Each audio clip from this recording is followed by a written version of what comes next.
বন্ধুরা, আমাদের সোনারতরী চ্যানেলে আপনাদের সবাইকে স্বাগত। পূর্বে আমরা জেনেছি অশ্বত্থামার হাতে দ্রৌপদীর পুত্রদের ও ভ্রাতাদের মৃত্যুর পর তিনি শুনে কী প্রতিজ্ঞা করেছিলেন এবং শেষ পর্যন্ত সেই প্রতিজ্ঞা পূরণের জন্য পাণ্ডবরা কী করলেন। চলুন আজ আমরা সে কথাই জানার চেষ্টা করি। রাত্রি গত হলে ধৃষ্টদ্যুম্নের সারথি যুধিষ্ঠিরের কাছে গিয়ে অশ্বত্থামার নৃশংস কর্মের বৃত্তান্ত জানালে।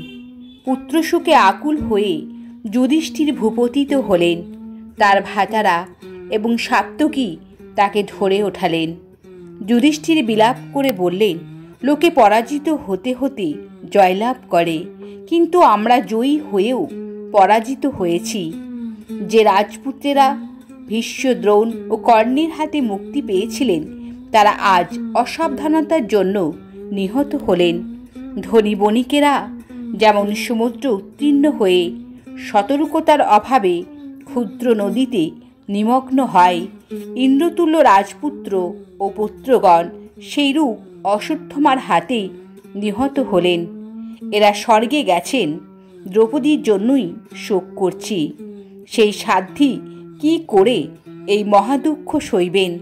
নকুল, তুমি মন্দভাগ্যা দ্রৌপদীকে মাতৃগণের সহিত এখানে নিয়ে এসো। তারপর যুধিষ্ঠির সুহৃদগণের সঙ্গে শিবিরে গিয়ে দেখলেন তার পুত্র, পৌত্র ও সখারা ছিন্ন দেহে রক্তাক্ত হয়ে পড়ে আছেন। তিনি শোকে আকুল হয়ে অচেতনপ্রায় হলেন। সুহৃদয়গণ তাকে সান্ত্বনা দিতে লাগলেন। নকুল উপলব্য নগর থেকে দ্রৌপদীকে নিয়ে এলেন। দ্রৌপদী বাতাহত কদলী তরুণ ন্যায় কাঁপতে কাঁপতে ভূমিতে পড়ে গেলেন। ভীমসেন তাকে ধরে উঠিয়ে সান্ত্বনা দিলেন। দ্রৌপদী সরোদনে যুধিষ্ঠিরকে বললেন, রাজা, তুমি ক্ষত্রধর্ম অনুসারে পুত্রদের যমকে দান করেছ, এখন রাজ্য ভোগ করো। ভাগ্যক্রমে তুমি সমগ্র পৃথিবী লাভ করেছ।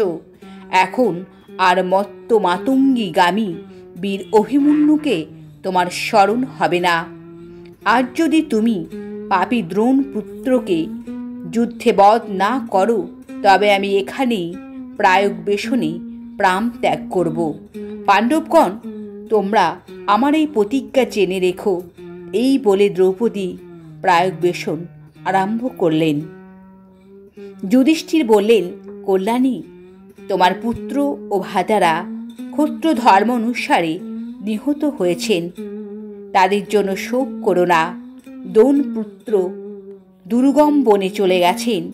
যুদ্ধে তার নিপাত তুমি কি করে দেখতে পাবে? দ্রৌপদী বললেন, রাজা, শুনেছি অশ্বত্থামার মস্তকে একটি সহজাত মণি আছে। তুমি সেই পাপীকে বধ করে তার মণি মস্তকে ধারণ করে নিয়ে এসো, তবেই আমি জীবন ত্যাগে বিরত হব। তারপর দ্রৌপদী ভীমসেনকে বললেন, তুমি ক্ষত্রিয় ধর্ম স্মরণ করে আমাকে ত্রাণ করো। তুমি যতুগৃহ থেকে ভ্রাতাদের উদ্ধার করেছিলে, হিড়িম্ব রাক্ষসকে বধ করেছিলে, কীচকের হাত থেকে আমাকে রক্ষা করেছিলে। এখন দ্রোণ পুত্রকে বধ করে সুখী হও। মহাবল ভীমসেন তখনই ধনুর্বাণ নিয়ে রথারোহণে যাত্রা করলেন। নকুল তার সারথি হলেন। নমস্কার।